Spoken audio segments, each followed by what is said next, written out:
Mi suegra me prohibió ir al viaje familiar que yo estaba pagando porque no era parte de ellos, así que cancelé cada reserva con una sola llamada y los dejé varados en medio del aeropuerto sin un centavo. Hace unas semanas, mientras estaba en la cocina de la casa de mi suegra en Tecoume, escuché de su propia boca la frase más humillante que me han dicho en mi vida: tú no eres parte de esta familia, nunca lo serás. Así que no tienes por qué ir a este viaje. Lo peor no fue la frase en sí, sino que lo dijo enfrente de todos, con esa sonrisa satisfecha que solo alguien que quiere hacerte sentir como basura puede poner. En ese momento me quedé en silencio, con una mezcla de rabia y vergüenza subiendo por la garganta, porque lo absurdo era que ese viaje lo estaba pagando yo. Cada vuelo, cada habitación de hotel, cada entrada a Disney World había salido de mi cuenta, y ahí estaba esa mujer, con un tono condescendiente y venenoso, dictando que yo no podía ir porque no era parte de ellos. Tengo 33 años, soy ingeniero de software en Seattle y llevo 5 años casado con Emily, mi esposa de 30, que es enfermera en el Swedish Medical Center. Ella siempre fue muy cercana a su madre, una mujer controladora, obsesionada con mantener la imagen de una familia perfecta. Desde que empecé a salir con Emily, su madre me trató como un extraño. No era hostil de manera abierta, pero había comentarios sutiles como que raro que un chico como tú viva en Capitol Hill o los ingenieros siempre creen que lo saben todo. A veces lo dejaba pasar, otras me molestaba, pero nunca pensé que llegaría a un punto tan descarado. La idea del viaje surgió en una cena familiar el año pasado. Todos estaban hablando de lo caro que estaba ir a Disney y lo complicado que era organizar algo así para 6 adultos y 3 niños pequeños. Yo había crecido con la ilusión de ir, pero mi familia nunca tuvo el dinero. Así que, casi como un impulso, les dije que me encantaría invitarlos a todos, que podía encargarme de los vuelos desde Seattle a Orlando, las habitaciones en un hotel dentro del complejo de Disney y las entradas para 5 días. En ese momento, todos parecían emocionados. Mi suegra incluso me abrazó y dijo que era un gesto generoso. Pero con el paso de los meses, el tono fue cambiando. Poco a poco empecé a notar que me dejaban fuera de las conversaciones sobre el itinerario. Había un grupo de WhatsApp donde compartían links, videos de atracciones, horarios, y a veces yo intervenía con sugerencias. Nadie respondía. Después me enteré de que había otro grupo sin mí, donde discutían todo en serio y el mío era solo una fachada para que no sospechara. Emily me lo confesó una noche, con cara de culpable, y aunque dijo que ella no lo había iniciado, tampoco se había opuesto porque no quería problemas con mamá. Ese fue el primer golpe, darme cuenta de que ni siquiera mi esposa estaba de mi lado. Cuando faltaba un mes para el viaje, mi suegra me llamó directamente a su casa un sábado por la mañana. Era raro porque normalmente evita cualquier conversación privada conmigo. Cuando llegué, estaban todos, mis cuñados, sus esposas, los niños jugando en la sala. Ella me ofreció café y sin rodeos soltó que habían decidido que lo mejor era que yo no fuera. No es nada personal, simplemente este viaje es para la familia, dijo con ese tono falso de cordialidad. Tú nunca vas a ser realmente parte de nosotros. Emily sí, los niños también, pero tú, no. Tragué saliva y miré a Emily, esperando que dijera algo, que me defendiera, que al menos se indignara. Pero lo único que hizo fue bajar la mirada y quedarse callada. Sentí un vacío en el estómago como si me hubieran arrancado algo. Le pregunté en voz alta si estaban de verdad diciéndome que yo, quien había pagado cada centavo, no podía acompañarlos. Mi suegra sonrió y dijo que entendía que fuera incómodo, que podía quedarme con el consuelo de que les había dado una experiencia inolvidable. Y mis cuñados se quedaron callados, evitando mirarme. Me hervía la sangre. Una parte de mí quería estallar, gritarles que eran unos malagradecidos, que cancelaría todo en ese mismo instante. Pero otra parte, más fría, más calculadora, me dijo que no les daría la satisfacción de verme perder el control. Así que fingí calma, asentí y me limité a decir que si eso era lo que habían decidido, entonces estaba bien. Emily me siguió hasta el coche, me dijo en voz baja que entendía que me sintiera mal, pero que tal vez era mejor no pelear con mamá. Eso fue como otro cuchillo. De regreso a Seattle, en la autopista I-5, iba manejando con los nudillos blancos de tanto apretar el volante. Recordaba una y otra vez la sonrisa de mi suegra, Esa frase "tú no eres parte de nosotros" que no se me borraba de la cabeza. Pensaba en todo lo que había hecho para organizar el viaje, las horas de buscar vuelos directos, de comparar precios de hoteles, de reservar restaurantes dentro del parque porque se llenan con meses de anticipación. Había gastado más de $15,000 entre boletos de avión, alojamiento y entradas, y aún así me trataban como a un intruso. En el trabajo no podía concentrarme, me quedaba mirando la pantalla con el código corriendo y lo único que pensaba era en cómo habían logrado humillarme tan fácilmente. Mis compañeros notaron que estaba distraído, pero no dije nada.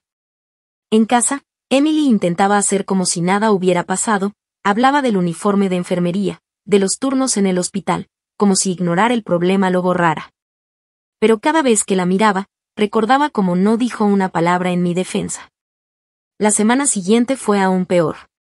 Me llegó una notificación en mi celular, me habían sacado del grupo de WhatsApp de la familia.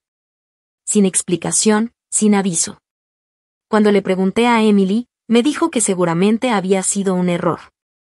Pero a los pocos minutos me llegó un mensaje de mi cuñado mayor diciendo que era mejor mantener las cosas claras y que esperaban que entendiera. No respondí. Esa noche, mientras Emily dormía, me senté en la sala con mi laptop abierta y revisé todas las reservas. En ese instante me di cuenta de que tenía todo el poder en mis manos. Cada vuelo estaba bajo mi nombre, cada confirmación de hotel llegaba a mi correo, cada entrada a Disney estaba ligada a mi tarjeta de crédito. Ellos no tenían nada, absolutamente nada, que no pasara primero por mí. Sentí una calma extraña, como si la rabia se hubiera transformado en otra cosa. Me serví un whisky y me quedé viendo el correo con todas las confirmaciones abiertas. Podía cancelar todo con un par de clics. Podía hacerlos pagar por cada palabra, por cada mirada, por cada silencio cómplice. Esa noche no lo hice, pero por primera vez en días sonreí. Sabía que todavía tenían la ilusión de su viaje perfecto, que seguían haciendo planes y sacando cuentas, sin imaginar que todo dependía de mí. Y mientras más pensaba en la escena de ellos en el aeropuerto, con sus maletas y los niños cansados, descubriendo que no tenían boletos, más clara se volvía la idea en mi mente. No dormí mucho esa semana, pero por primera vez no me sentía derrotado. Tenía un plan, y aunque nadie lo sabía, el poder había cambiado de manos. Ellos creían haberme dejado fuera, pero yo era el único que podía decidir si ese viaje existía o no y empecé a darme cuenta de que tal vez la mejor forma de responder no era con gritos ni con discusiones, sino con silencio y un movimiento calculado en el momento justo. Mientras tanto, Emily seguía sin hablar del tema, como si ignorarlo fuera suficiente. Yo ya había tomado una decisión, pero aún no se lo había dicho a nadie. Actualización 1. Una semana después de aquella conversación en la casa de mi suegra, ya nada se sentía igual dentro de mi propio matrimonio ni dentro de la rutina diaria. Los días en la oficina transcurrían lentos, mecánicos, con mi mente ocupada más en lo que había ocurrido que en las líneas de código que debía entregar. Cuando sonaba mi celular y veía el nombre de Emily en la pantalla, me invadía una mezcla de ansiedad y cansancio, porque ya sabía que no traían nada nuevo. Solo silencios incómodos o frases cortas que intentaban evitar el elefante en la habitación. Me había acostumbrado a escuchar el teclado del piso de arriba, donde ella a veces trabajaba en informes del hospital, y sentir un muro invisible entre los dos. Era como si después de lo que pasó en Tecoume hubiera un cristal grueso que separaba nuestras conversaciones y que ninguno de los dos se atrevía a romper. El grupo de WhatsApp de la familia seguía activo, o al menos eso pensaba yo hasta que un miércoles por la mañana, después de revisar correos en la computadora, noté que ya no me aparecía ninguna notificación. Entré manualmente a la aplicación y me encontré con la sorpresa de que ya no estaba dentro. Ni un aviso, ni una explicación, simplemente me habían sacado. Fue como recibir un portazo en la cara sin previo aviso. Con rabia le pregunté a Emily, que estaba preparando café en la cocina, y ella me contestó que seguramente había sido un error, que luego lo revisaría. Fingió indiferencia, pero su gesto nervioso al revolver la taza la delató. 2 horas después, mi cuñado mayor me envió un mensaje directo diciendo que habían decidido continuar las conversaciones del viaje entre la familia inmediata y que esperaba que yo entendiera. Lo leí una y otra vez, sintiendo el peso de esas 3 palabras, la familia inmediata. Era como si me hubieran dibujado una línea en la arena y me hubieran puesto del otro lado. Esa noche Emily llegó de su turno agotada y yo esperaba que al menos trajera un poco de empatía, pero en cambio lo que escuché fue que no entendía por qué estaba tan molesto. Que a fin de cuentas yo mismo había dicho que no quería problemas, que tal vez debía dejarlo pasar. No levanté la voz, pero la miré fijamente y le recordé que yo había pagado cada boleto, cada habitación, cada pase, que no se trataba solo de orgullo, sino de respeto. Ella me respondió que entendía mi punto, pero que prefería no discutir con su madre porque no quería que se pusiera peor. Esa pasividad me desgarraba más que cualquier insulto directo. En el trabajo trataba de concentrarme, pero era imposible. Mis colegas notaban que estaba distraído. En los almuerzos en South Lake Union, mientras ellos hablaban de las últimas actualizaciones de Amazon o de los precios ridículos de la vivienda en Seattle, yo solo asentía sin realmente escuchar. Mi cabeza se llenaba de imágenes de ellos, de mi suegra sonriendo mientras contaba orgullosa que llevaría a sus nietos a Disney, y de mi borrado de la historia como si no hubiera existido. Cada vez que me venía ese pensamiento, un calor desagradable me recorría el pecho, esa mezcla de impotencia y rabia contenida que no te deja dormir por las noches. En uno de esos insomnios me levanté a las 2 de la madrugada, bajé a la sala y encendí la laptop. Revisé uno por uno los correos de confirmación. Los boletos de avión desde Seattle a Orlando con Delta, los asientos seleccionados con vista al pasillo, las habitaciones dobles en un resort dentro del complejo de Disney con acceso directo a los parques. Las entradas digitales ya vinculadas a mi cuenta. Todo, absolutamente todo estaba bajo mi nombre. Me quedé mirando la pantalla iluminada mientras en la casa solo se escuchaba el tic-tac del reloj y el viento contra las ventanas. De repente, sentí algo parecido a alivio. Esa familia podía creer que me había quedado sin poder, pero en realidad no tenían nada sin mí. Con una sola llamada podía derrumbarles el castillo de naipes que habían armado sobre mi dinero. No lo hice en ese momento, porque todavía había una parte de mí que esperaba que Emily reaccionara, que dijera algo, que se pusiera de mi lado. Pero con cada día que pasaba me daba cuenta de que esa posibilidad era cada vez más remota. Emily parecía más distante, como si su prioridad fuera mantener la calma en su relación con su madre, aunque eso significara sacrificar la nuestra. Yo lo notaba en cómo cambiaba de tema cada vez que intentaba hablar del viaje, en cómo dejaba su celular boca abajo sobre la mesa cuando llegaban mensajes del grupo del que me habían expulsado, en cómo sus palabras se volvían más secas cuando le recordaba que yo seguía cargando con el peso económico de todo. El sábado siguiente me llamaron mis cuñados para coordinar el transporte al aeropuerto. No conmigo directamente, sino a través de Emily, que luego vino a preguntarme si podía llevarlos en mi SUV hasta SeaTac el día del vuelo. Fue en ese instante cuando entendí que ni siquiera me veían como persona, sino como un simple proveedor de dinero y logística. Ya no era parte del viaje, pero todavía esperaban que los llevara cómodamente hasta la puerta de embarque, como si mi única función fuera asegurar que su aventura comenzara sin contratiempos. Tragué la rabia. Le respondí a Emily que no me parecía y me encerré en la oficina fingiendo que tenía trabajo pendiente. Por dentro, mi determinación se reforzaba. Cada día que pasaba sentía menos vergüenza y más claridad. Ya no se trataba de si debía vengarme, sino de cómo hacerlo con el mayor impacto. Sabía que ellos seguían convencidos de que todo estaba resuelto, que las reservas estaban seguras, que lo único que faltaba era empacar y llegar al aeropuerto. Y mientras tanto, yo era el único que podía deshacer cada pieza de ese plan con un par de llamadas o un par de clics. Empecé a imaginar la escena con más detalle, ellos en la terminal, con maletas y niños cansados, haciendo fila para el check-in, y la azafata explicándoles que no había ningún boleto a su nombre. La cara de mi suegra cuando se diera cuenta de que la había dejado expuesta ante todos, el murmullo de los pasajeros alrededor, la rabia contenida en su voz al buscar a quién culpar. Esa imagen me daba una calma que no había sentido en semanas.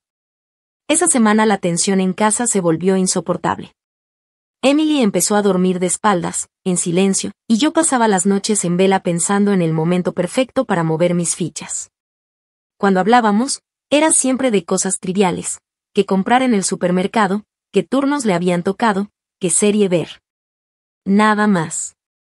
Pero debajo de esas conversaciones anodinas había un vacío enorme, un abismo que ninguno de los dos se atrevía a mirar de frente.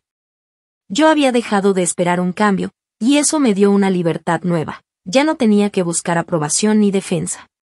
Solo tenía que esperar el día exacto, el momento en que todo lo que habían planeado con tanto descaro se viniera abajo. En ese silencio cargado de resentimiento, yo ya había tomado mi decisión. No importaba lo que dijera Emily, no importaba si trataba de convencerme de dejarlo pasar, no importaba que me culpara después de exagerado. Ese viaje nunca iba a suceder sin mí, y si no me querían allí, entonces nadie lo tendría. La humillación ya estaba hecha, y lo único que me quedaba era transformarla en una lección imposible de olvidar. Actualización 2. El día del viaje amaneció gris y húmedo, como suelen ser las mañanas de marzo en Seattle. Había lloviznado toda la noche y el pavimento de la calle todavía brillaba bajo las luces naranjas de los postes.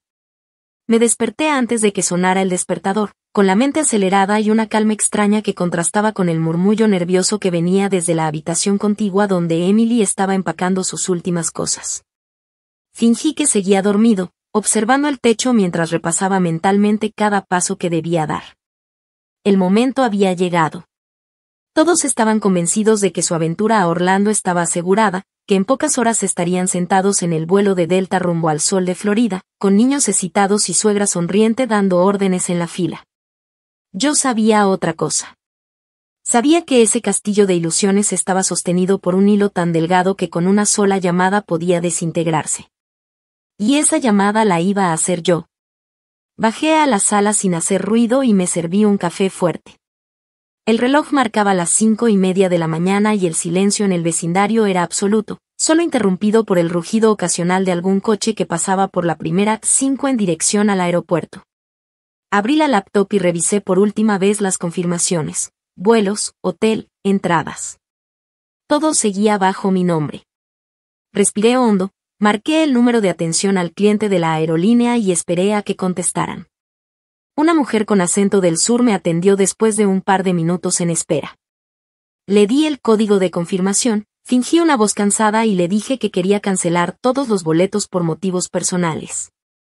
Ella me advirtió que los pasajes eran parcialmente reembolsables, que la mayoría quedaría como crédito a mi nombre. Asentí con satisfacción y confirmé la cancelación. En menos de 10 minutos, 6 boletos de ida y vuelta a Orlando habían desaparecido del sistema. La sensación fue inmediata, un peso enorme se levantó de mis hombros y me invadió una calma fría, como si hubiera dado el primer paso hacia una liberación que llevaba semanas gestando. Después llamé al hotel en Orlando, un resort dentro del complejo de Disney donde ya tenían asignadas 2 habitaciones dobles con vista a los jardines. La recepcionista, amable y jovial, me preguntó si estaba seguro de cancelar porque en esa temporada era difícil conseguir disponibilidad. Le respondí que sí, que las circunstancias habían cambiado y que no viajaríamos. Ella procesó la cancelación y me recordó que el reembolso parcial se aplicaría a la tarjeta con la que había pagado. No dije nada más, solo agradecí y colgué. Luego abrí la aplicación de Disney en mi celular y eliminé todas las entradas digitales asociadas a mi cuenta. Con un par de toques, cada pase de acceso se evaporó, convertido en un vacío que nadie más podría llenar. Cerré la laptop y me serví otro café, observando la neblina que cubría las ventanas.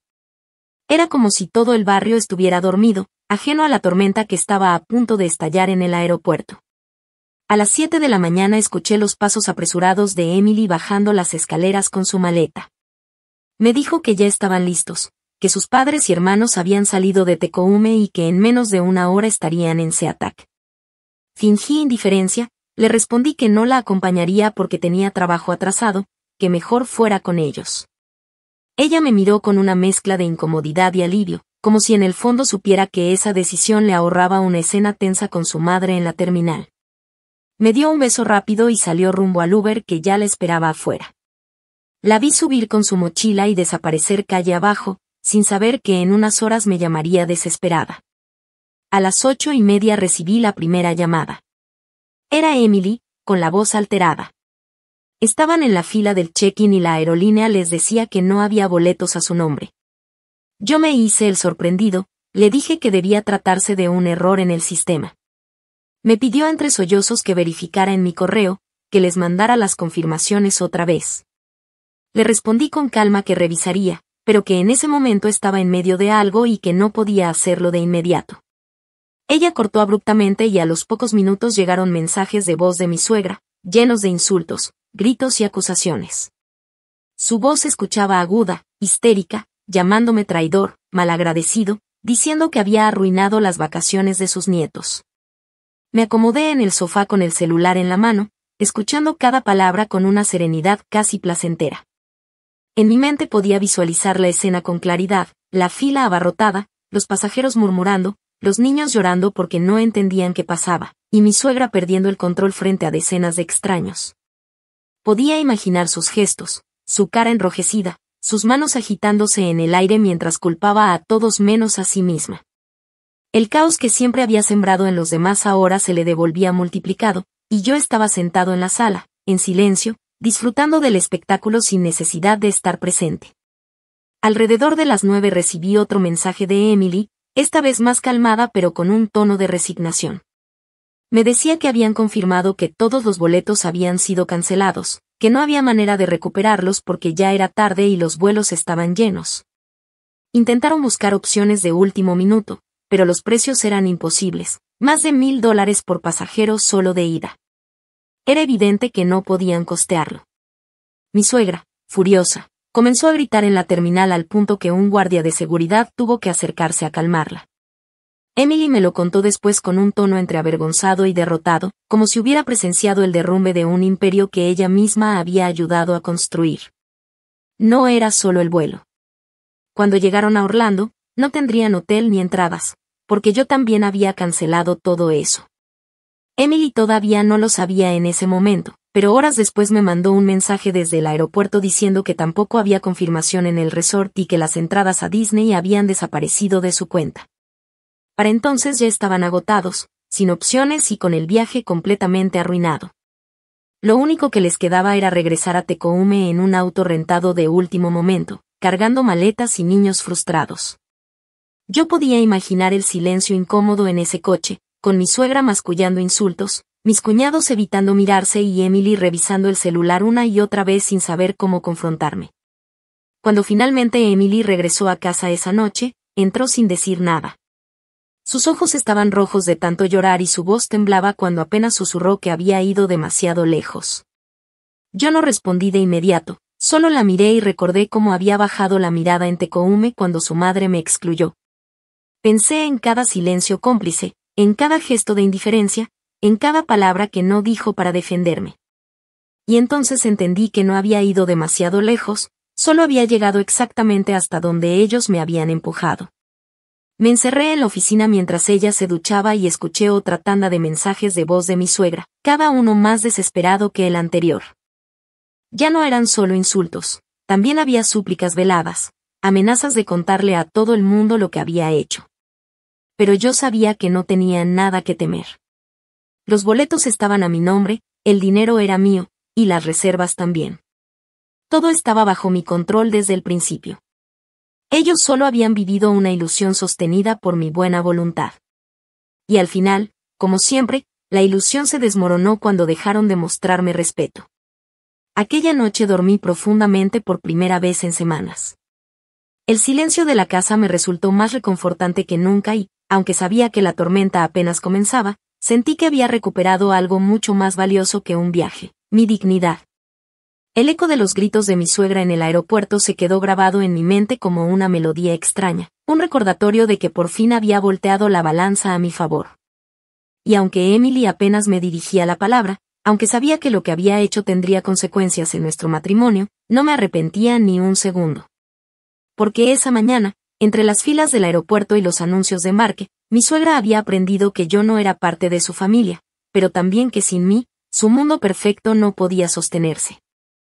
Actualización 3. 2 semanas después del desastre en el aeropuerto, la tensión se había convertido en una nube espesa que no dejaba respirar ni dentro ni fuera de mi casa. Emily iba y venía de sus turnos en el hospital con un silencio que se podía cortar con un cuchillo, y cuando hablábamos apenas intercambiábamos frases prácticas sobre cuentas, compras o cosas de la casa. Yo sabía que por dentro seguía reprochándome lo que había pasado, aunque tampoco podía negar que el origen de todo había sido su madre. Lo cierto era que el viaje a Orlando, Ese sueño familiar que ella misma me había prohibido disfrutar, había terminado en una humillación pública que resonaba todavía en cada esquina de Tecoume. No pasó mucho tiempo antes de que mi suegra decidiera convertirlo en un espectáculo aún más grande. Una mañana de sábado me levanté, preparé café y mientras revisaba mis correos abrí Facebook casi por costumbre. Ahí estaba, en letras mayúsculas, un post larguísimo en el perfil de mi suegra, acompañado de una foto vieja de la familia en otra reunión. El texto comenzaba con una declaración incendiaria. Nunca en mi vida me había tocado un yerno tan malagradecido y cruel como él. Lo leí completo, con calma, mientras sorbía el café y sentía la mezcla de rabia y diversión que me provocaban sus palabras.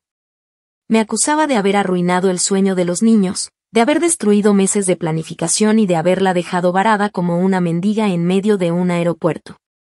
Lo más irónico era que omitía por completo que el viaje lo había pagado yo, que las reservas estaban a mi nombre, y que había sido ella misma quien me había excluido.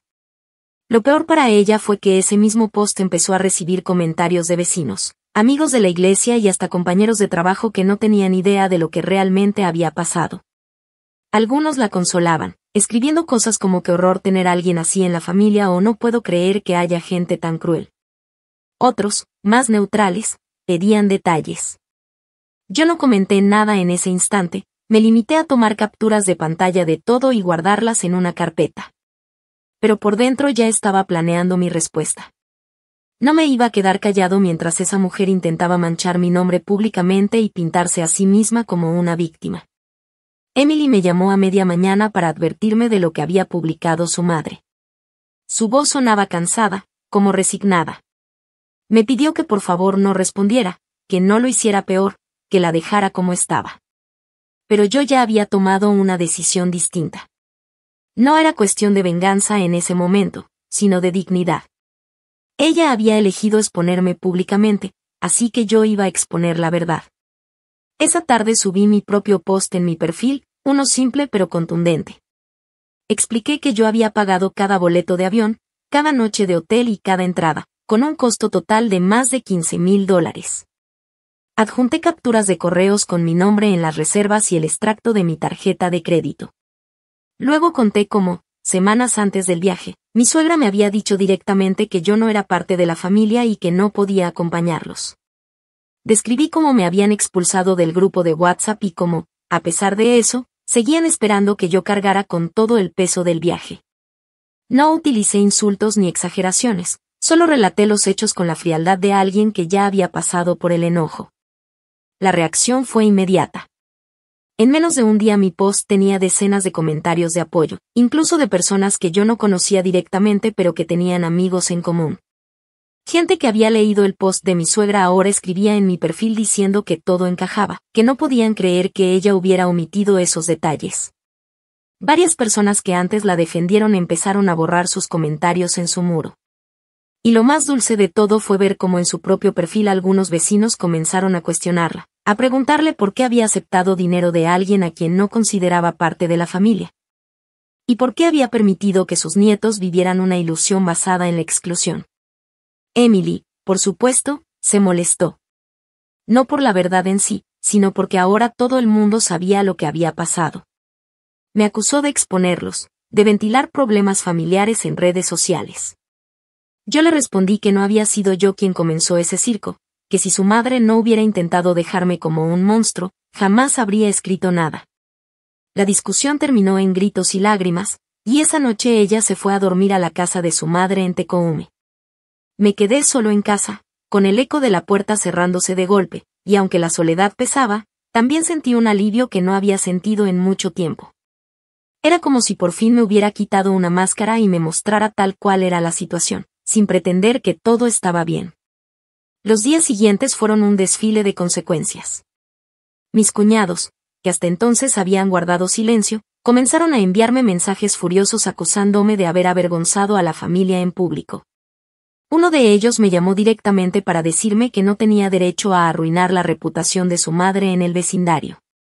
Yo le respondí con calma que no era yo quien había arruinado nada, que lo único que hice fue mostrar pruebas de lo que realmente ocurrió. La conversación terminó abruptamente y desde entonces no volvieron a escribirme.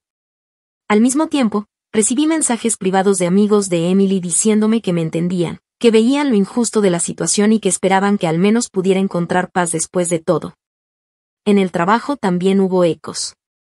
Un compañero que vive cerca de Tecoume me comentó en la pausa del almuerzo que había visto el drama en Facebook y que si necesitaba a alguien con quien hablar, ahí estaba. Fue extraño, porque por primera vez sentí que alguien ajeno al círculo tóxico de mi suegra entendía la magnitud del abuso al que me habían sometido. Eso me dio fuerzas para mantenerme firme, aunque en casa la soledad se hacía más evidente cada día. Emily regresaba solo por ropa o por documentos y apenas cruzaba palabras conmigo. Era como si el matrimonio estuviera suspendido en un hilo, esperando un corte inminente. El colmo llegó cuando mi suegra, incapaz de aceptar la humillación, intentó organizar otra publicación en la página de la iglesia local, pidiendo oraciones por la fractura que su familia atravesaba. Nuevamente insinuaba que yo era la causa de todo, el intruso que había sembrado discordia. Pero ya nadie la apoyaba con la misma fuerza de antes. La mayoría se limitó a comentarios genéricos de Dios proveerá o ánimo, y algunos incluso la señalaron abiertamente de haber sido cruel conmigo. Esa pérdida de control en su terreno, en su círculo de influencia, fue quizá la derrota más amarga que tuvo que tragar. Por mi parte, aunque me sentía reivindicado públicamente, también empecé a enfrentar una verdad dolorosa. Mi matrimonio estaba resquebrajándose a una velocidad alarmante. Emily ya no buscaba reconciliación ni conversación, solo evitaba estar en casa. Yo la veía irse con su bolso de enfermera y su uniforme azul rumbo al hospital y sabía que al final del turno no volvería conmigo, sino con su madre. Cada día que pasaba sin hablar era otro clavo en el ataúd de una relación que ya parecía irremediablemente perdida. La humillación que había sufrido en el aeropuerto se había transformado en una humillación más profunda. La de ver que la mujer con la que había decidido compartir mi vida no estaba dispuesta a defenderme ni siquiera cuando la verdad estaba a la vista de todos. Y aunque había ganado la batalla de la narrativa, aunque había desenmascarado públicamente a mi suegra, la guerra más íntima, la que importaba de verdad, se estaba perdiendo dentro de las paredes de mi propia casa. Esa fue la verdadera lección de aquellas 2 semanas, que la venganza puede darte satisfacción inmediata, puede devolverte algo de dignidad. Pero también deja un vacío cuando descubres que lo que se rompe alrededor ya no tiene arreglo. Y en medio de esa soledad, mientras veía el atardecer sobre las montañas olímpicas desde la ventana de mi sala, entendí que lo peor aún estaba por venir. Actualización 4. Un mes después de aquel post que expuso la verdad, las cosas entre Emily y yo estaban peor que nunca. Vivíamos bajo el mismo techo en Capitol Hill, pero era como compartir un apartamento con una extraña. Las conversaciones se habían reducido a lo estrictamente necesario, cuentas, turnos, citas médicas. Todo lo demás era silencio, miradas esquivas y una tensión que flotaba en el aire como una nube tóxica imposible de disipar. Intentamos volver a una rutina normal, pero cada intento terminaba en discusiones veladas o en frialdad absoluta. Yo me quedaba hasta tarde en la oficina fingiendo que el trabajo me absorbía, y ella buscaba turnos extra en el hospital para no tener que regresar temprano a casa. El hogar que habíamos construido, con muebles escogidos juntos en tiendas de Pique Place y fotos de viajes pegadas en la nevera, se sentía cada vez más como un escenario vacío donde nadie quería estar. Fue Emily quien mencionó la terapia de pareja. Una noche, mientras cenábamos en silencio frente a 2 platos de pasta que ninguno de los dos probó mucho, me dijo sin mirarme que tal vez debíamos buscar ayuda profesional antes de que todo se viniera abajo. Acepté casi por inercia, no porque creyera que cambiaría algo, sino porque al menos me daba la oportunidad de escucharla en un espacio donde no pudiera evadir la conversación. Un par de semanas después nos encontrábamos sentados en una oficina en Fremont, frente a una terapeuta de unos 50 años que nos observaba con calma mientras nosotros relatábamos entrecortadamente nuestra versión de la historia. Emily fue la primera en hablar. Admitió que su madre había sido dura, que no debió dejarme fuera del viaje, pero inmediatamente giró la conversación hacia lo que yo había hecho en el aeropuerto. Dijo que había cruzado una línea al cancelar todo, que había dejado a los niños sin vacaciones, que mi acto había sido cruel y desproporcionado. Escucharla me dolió más de lo que esperaba, porque esperaba un mínimo de reconocimiento, una defensa genuina, un entiendo por qué lo hiciste, pero en su lugar lo que escuché fue un reproche disfrazado de preocupación. Cuando me tocó hablar a mí, le conté a la terapeuta cómo me había sentido invisible, como me habían sacado de las conversaciones, como mi suegra me había dicho a la cara que nunca sería parte de la familia y como Emily había permanecido en silencio en ese momento. Mis palabras salieron con una calma casi artificial, porque la rabia llevaba semanas cocinándose en mi interior. La terapeuta escuchó a ambos y nos dijo que lo que veía era una relación llena de lealtades divididas. Emily estaba atrapada entre su madre y su esposo, y yo me sentía traicionado porque esperaba apoyo incondicional. Dijo que no veía mal que buscáramos espacio para reevaluar lo que queríamos como pareja. Emily se mostró de acuerdo, yo también asentí, pero por dentro lo único que sentía era cansancio. Esa primera sesión no nos acercó, solo confirmó lo lejos que ya estábamos. La semana siguiente seguimos yendo a terapia. En cada sesión la historia se repetía. Ella insistía en que mi venganza había sido demasiado, yo insistía en que su silencio había sido peor. Nos mirábamos desde lados opuestos de la sala, con un abismo que parecía ensancharse más que cerrarse. Al salir, rara vez hablábamos en el coche. Yo miraba la autopista mientras conducía y ella jugaba con el celular en silencio. Era como si los kilómetros entre Fremont y Capitol Hill se hicieran más largos cada vez. Mientras tanto, el resto de la familia no dejaba de meter presión. Mi suegra seguía publicando indirectas en redes sociales, esta vez más cuidadosas, pero aún cargadas de veneno. Mis cuñados evitaban contacto directo, salvo para lanzar comentarios sarcásticos cuando coincidíamos en algún evento. Lo curioso fue que el hermano menor de Emily, un chico de 25 años que trabajaba como barista en Ballard, me llamó una noche en secreto. Me dijo que, aunque no podía decirlo en voz alta, aplaudía lo que había hecho, que alguien tenía que ponerle un alto a su madre porque siempre manipulaba a todos y que en el fondo sabía que yo solo había devuelto lo que ellos mismos me habían dado. Esa llamada fue breve, pero me dejó con una sensación agridulce. Por un lado, era reconfortante saber que alguien dentro de esa familia entendía. Por otro, era un recordatorio de lo solos que Emily y yo estábamos en este lío. En casa las discusiones empezaron a volverse más directas. Una noche, después de una de las sesiones, Emily me dijo que lo que más le dolía era que yo no hubiera pensado en los niños, en sus sobrinos, que no tenían culpa de nada. Le respondí que lo sabía, que me pesaba, pero que también era cierto que no podía seguir siendo el bufón de su madre, el que pagaba todo mientras me trataban como si no existiera. Le recordé que yo había estado siempre de su lado, que incluso cuando su madre hacía comentarios hirientes yo me callaba por ella, pero que ella nunca me defendía a mí. Fue la primera vez que vi lágrimas sinceras en sus ojos desde que todo empezó. Me dijo que me amaba, pero que no sabía cómo equilibrar lo que sentía por mí con lo que sentía por su madre.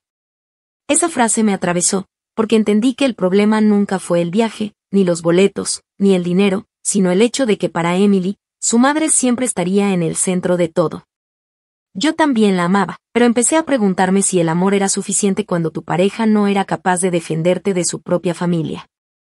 Me encontraba cada noche en la sala, mirando las luces de la ciudad desde la ventana, pensando si valía la pena seguir luchando por algo que se sentía cada vez más perdido.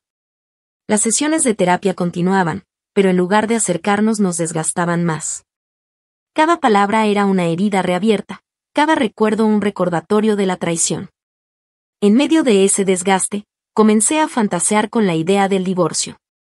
No lo decía en voz alta, ni siquiera en la terapia, pero en mi mente empezaba a sonar como una salida lógica.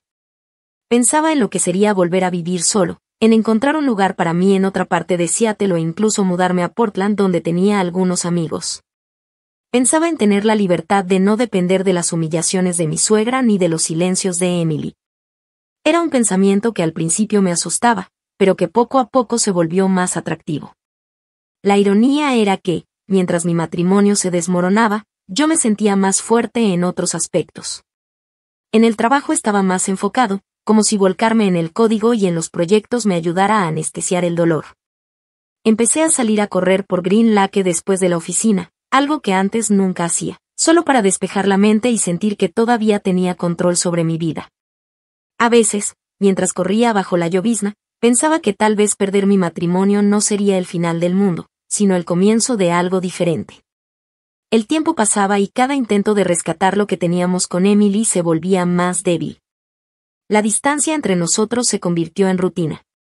Los amigos en común notaban el cambio, preguntaban en reuniones por qué Emily no me acompañaba, y yo me limitaba a dar excusas vagas. Ella hacía lo mismo cuando estaba con su familia. Era como si ambos ya hubiéramos aceptado que la separación era inevitable, aunque ninguno se atreviera a dar el primer paso. En una de las últimas sesiones de terapia, la terapeuta nos preguntó directamente si todavía queríamos estar juntos. Emily guardó silencio largo rato antes de decir que no lo sabía. Yo tampoco respondí de inmediato. La verdad era que lo único que sentía en ese momento era un cansancio infinito. La relación que habíamos tenido, la complicidad, las risas, los planes a futuro, todo se había diluido en discusiones, reproches y silencios. Y mientras miraba a Emily sentada al otro lado de la sala, con los ojos apagados y las manos entrelazadas en su regazo, entendí que quizás ya no había nada que salvar. Ese fue el punto en el que empecé a preparar mi mente para la posibilidad del divorcio. No lo dije en voz alta, ni siquiera lo compartí con la terapeuta, pero lo sabía. Y aunque dolía admitirlo, también sentía una paz amarga al pensar que, si llegaba ese momento, al menos yo ya habría recuperado algo que me habían intentado arrebatar, mi dignidad. Actualización final. 3 meses después del colapso en el aeropuerto y de aquellas sesiones de terapia que parecían más un interrogatorio emocional que un espacio de sanación, el desenlace llegó de la forma más silenciosa posible. Una mañana de junio, cuando el sol apenas despuntaba sobre las montañas olímpicas y la luz entraba tímida por las ventanas de nuestro apartamento en Capitol Hill, Emily se sentó frente a mí con un sobre Manila en las manos. No lloraba, tampoco parecía enojada. Solo tenía esa expresión neutra de alguien que ya tomó una decisión irremediable. El sobre contenía los papeles para iniciar el proceso de divorcio. No hubo discusiones, ni gritos, ni súplicas. Ella habló con voz calmada, casi profesional, como si estuviera dando un informe médico en su turno del hospital. Dijo que me quería, pero que no podía seguir viviendo entre el resentimiento hacia mí y la lealtad a su madre. Yo no respondí de inmediato, me quedé observando el sobre, con la cabeza llena de recuerdos, y al final solo asentí. Sabía que resistirme era inútil. El matrimonio ya estaba muerto desde hacía meses, y aquello era solo la formalización del entierro. El proceso fue tan frío como predecible. No teníamos hijos, y aunque compartíamos algunas cuentas y muebles, la división fue sencilla. Ella se quedó con la mayoría de las cosas de la casa, incluidas las fotos, los cuadros y hasta la vajilla que habíamos comprado en Pike Place. Yo me quedé con mi SUV, mi computadora y la cuenta donde aún reposaban los restos del dinero que había gastado en aquel maldito viaje. Hubo reuniones con abogados en oficinas impersonales de Downtown, con vistas espectaculares de la bahía que contrastaban con la monotonía de los documentos legales que firmábamos. Cada firma era un recordatorio de lo mucho que habíamos perdido, pero también una liberación lenta de la carga que habíamos arrastrado. Durante esas semanas, Emily prácticamente se mudó de forma definitiva a Tecoume con su madre. A veces venía solo a recoger ropa o papeles, siempre con una actitud distante, como si quisiera que todo terminara lo más rápido posible. Su madre, por supuesto, celebraba en silencio lo que consideraba una victoria.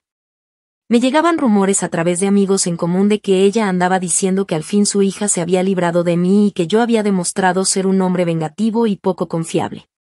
Yo ya no reaccionaba. Había llegado a un punto en el que su voz me sonaba como un eco lejano, irrelevante.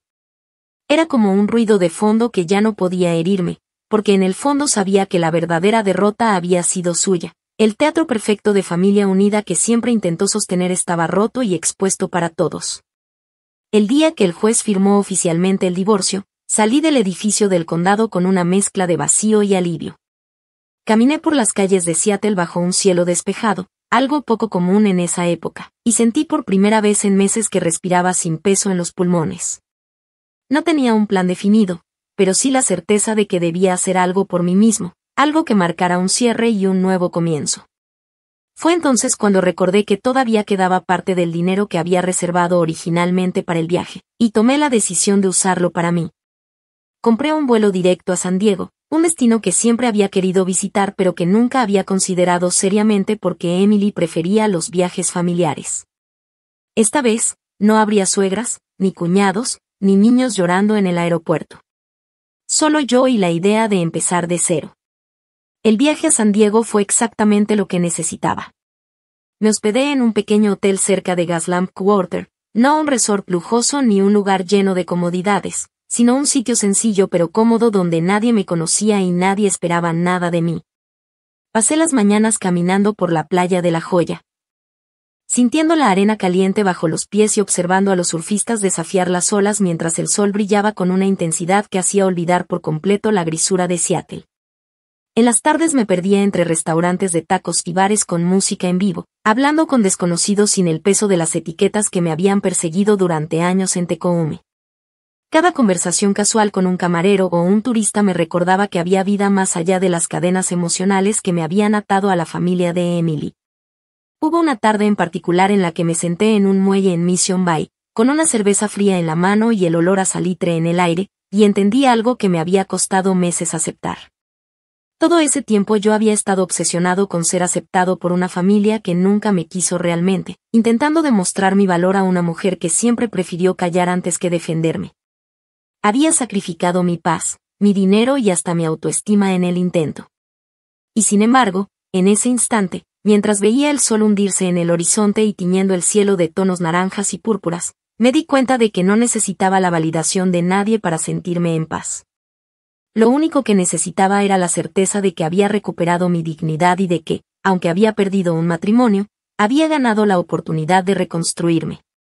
De regreso en Seattle, la vida empezó a tomar otro ritmo. Me mudé de Capitol Hill a un pequeño apartamento en Belltown, cerca del agua. No era tan espacioso como el que compartía con Emily, pero tenía una vista preciosa de la bahía y me hacía sentir que cada amanecer era una promesa de algo nuevo. Empecé a salir más con mis compañeros de trabajo, a aceptar invitaciones que antes rechazaba. Volví a correr por Green Lake, pero esta vez no para escapar de mis pensamientos, sino para disfrutarlos. Incluso me inscribí en un curso de fotografía en Fremont, algo que siempre había querido hacer y que había pospuesto por falta de tiempo. Ahora, el tiempo era solo mío. Por supuesto, la familia de Emily seguía intentando manchar mi nombre, pero cada vez con menos eco. Mi suegra seguía lanzando indirectas en redes sociales, aunque ya casi nadie las comentaba. La mayoría había visto lo que realmente pasó y no tenía interés en seguir alimentando su necesidad de atención. Emily y yo nos cruzamos una vez en un café en Tecoume, semanas después del divorcio, y fue un encuentro extraño. Nos saludamos con un gesto de cabeza, sin palabras, y seguimos nuestro camino. No sentí rencor, solo una melancolía distante, como la que se siente al pasar frente a una casa en la que alguna vez viviste y que ahora pertenece a otros. La experiencia me había dejado cicatrices, pero también una claridad que antes no tenía. Aprendí que la familia no siempre es la que te toca, sino la que eliges. Aprendí que el amor no es suficiente cuando falta respeto y apoyo. Y, sobre todo, aprendí que nunca más iba a dejar que alguien me dijera que no era parte de su mundo mientras seguía cargando con todo el peso de su comodidad.